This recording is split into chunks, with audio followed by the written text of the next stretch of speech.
सदियों पहले की बात है, हिमालय के घने जंगलों में हाथियों की दो खास प्रजातियां पाई जाती थीं। एक प्रजाति थी छद्दंत और दूसरी प्रजाति का नाम था उपोस्त। इनमें से छद्दंत प्रजाति काफी मशहूर थी। विशाल 6 दांतों की मौजूदगी के कारण ही इन्हें छद्दंत के नाम से पुकारा जाता था। इन हाथियों का सिर और पैर किसी मणि की तरह सुर्ख लाल दिखाई देते थे। इन छद्दंत हाथियों का राजा कंचन गुफा में रहा करता था। उसकी महासुभद्दा और चुल्ल सुभद्दा नाम की 2 रानियां थीं। एक दिन हाथियों का राजा अपनी दोनों रानियों के साथ पास के एक सरोवर में नहाने के लिए जाता है। उसी सरोवर के किनारे एक पुराना विशाल वृक्ष लगा हुआ था। उस वृक्ष पर लगे फूल बड़े ही खूबसूरत और मनमोहक खुशबू वाले थे। गजराज ने खेल खेल में अपनी सूंड से उस वृक्ष की एक डाल को कसकर हिलाया। इससे डाल पर लगे फूल महासुभद्दा पर झड़ने लगे और वह गजराज से बहुत प्रसन्न हुई। वहीं वृक्ष की सूखी डाल पुराना होने के कारण गजराज की सूंड का जोर झेल न सकी और टूटकर फूल समेत गजराज की दूसरी रानी चुल्ल सुभद्दा के ऊपर जा गिरी। हालांकि ये घटना संयोगवश घटी, लेकिन इसे चुल्ल सुभद्दा ने अपना अपमान माना और उसी वक्त गजराज के निवास को छोड़कर कहीं दूर चली गई। जब गजराज को इस बात का पता चला तो उसने चुल्ल सुभद्दा को बहुत ढूंढा, लेकिन वह कहीं नहीं मिली। कुछ समय बाद चुल्ल सुभद्दा की मौत हुई और मरने के बाद वह मध्य राज्य की राजकुमारी के रूप में पैदा हुई।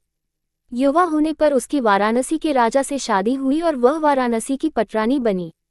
पुनर्जन्म के बाद भी वह छद्दंतराज द्वारा भूलवश हुए उस अपमान को भूली नहीं और उसका बदला लेने का सोचती रही। एक दिन मौका पाकर उसके वाराणसी के राजा को छद्दंतराज के दांत हासिल करने के लिए उकसाया। परिणामस्वरूप कुछ कुशल निषादों के समूह को राजा ने गजराज के दांत लाने के लिए भेज दिया। गजराज के दांत लाने के लिए रवाना हुई टोली का नेता था सोनुत्तर। सोनुत्तर करीब 7 साल का सफर तय करके गजराज के निवास पर पहुंचा।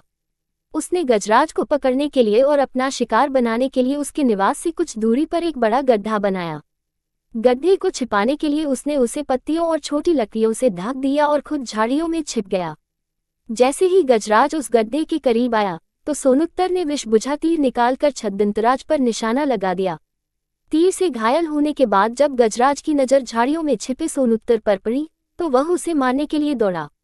चूंकि सोनुत्तर सन्यासियों के वस्त्र पहन कर आया था, इस कारण गजराज ने सोनुत्तर को जीवनदान दे दिया।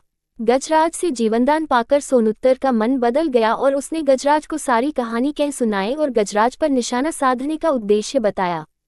जीवनदान मिलने के कारण सोनुत्तर गजराज के दांत नहीं काट सकता था, इसलिए छद्दंतराज ने मृत्यु से पहले खुद ही अपने दांत तोड़कर सोनुत्तर को दे दिए। गजराज के दांत पाकर सोनुत्तर वाराणसी लौट आया और गजराज के दांत रानी के समक्ष रख दिए। साथ ही सोनुत्तर ने रानी को ये भी बताया कि किस तरह गजराज ने उसे जीवनदान देकर खुद अपने दांत दे दिए। पूरी बात जानने के बाद रानी गजराज की मौत बर्दाश्त न कर सकी और इस सदमे से उनकी भी तुरंत मौत हो गई। कहानी से सीख: बदले की भावना सोचने समझने की क्षमता छीन लेती है।